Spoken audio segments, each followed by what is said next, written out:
Gini, kan saya ini kan anak saya kan sudah 12 kali. Nah, saya tuh kan besok sekalian ada urusan di Satlantas itu, sekalian saya ngawal anak saya. Ternyata saya lihat cara praktek ujian SIM-nya masih seperti itu, masih sesulit itu, dan anak saya ya gagal.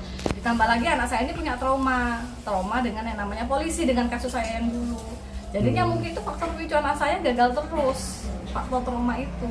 Nah, saya kan udah 12 kali, 13 kali kok nggak diluluskan. Nah, saya mau nanyakan sebenarnya, mau ke Kasat Lantas itu mau konfirmasi, mau nanya, mau saya aja diskusi, ini sampai SOP-nya berapa kali ujian praktek SIM ini.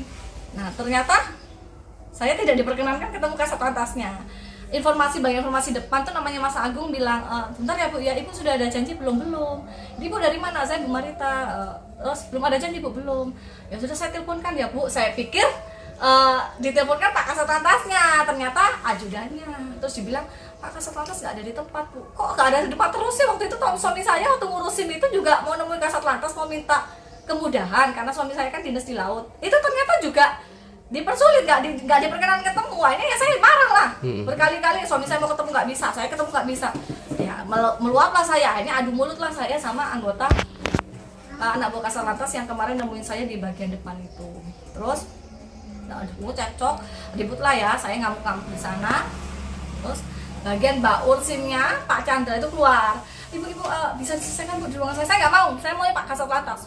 Pergilah saya, habis itu saya ngamuk-ngamuk kan di depan, saya buat vlog yang di depan tapi nggak saya sebar, khusus untuk mau saya sebar tapi nggak jadi. Akhirnya saya sebar yang kemarin itu yang durasinya hampir 5 menit itu.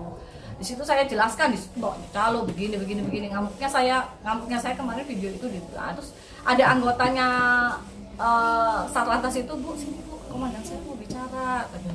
Buat apa? Bicara tadi kan saya bilang saya mau ketemu Kasat Lantas. Iya Bu, sudah Bu, nanti ada solusi buat Ibu. Dirangkullah saya, diajaklah saya di dalam ruangannya Baur SIM Pak Chandra itu, dan di situ kita komunikasi, kita diskusi. Saya menanyakan, Bapak, kenapa himbauan Pak Kapolri sampai sekarang tidak dipakai gitu loh? Itu kan hanya sebatas himbauan Bu, wacana, tidak ada dasar hukumnya. Lah adanya itu kalau sudah terbit perpunya. Nah, akhirnya dari diskusi itu, komunikasi itu, akhirnya saya sama Pak Baur, oke ya Pak ya, saya sampaikan ke Pak Kapolri. Oh monggo Ibu silakan. Artinya begini loh Pak, jangan sampai nunggu masyarakat ngamuk kayak saya baru SIM itu terbit. Karena tidak semua masyarakat punya keberanian. Jadinya saya sudah diskusi, oh ya Bu silakan Bu. Nah akhirnya terbitlah video yang kemarin saya durasi 4 menit 57 detik itu saya di situ saya kupas tuntas begini Pak, jadi lapangannya seperti ini. Jadi Pak Kapolri juga harus tahu jajarannya di bawah ini tidak semuanya patuh dengan instruksi dia, dan bawahannya pun juga berdasarkan harus ada dasar hukumnya. Sedangkan kalau hanya wacana himbauan nggak pengaruh tuh, buktinya Satlantas mana aja masih begini aturannya kayak orang bego. Jadi kita ini memang dibikin aturan seperti itu ya nggak bakal bisa lulus lah. Saya aja yang udah biasa berkelana kemana-mana disuruh ujian segitu juga nggak bisa lulus gitu loh.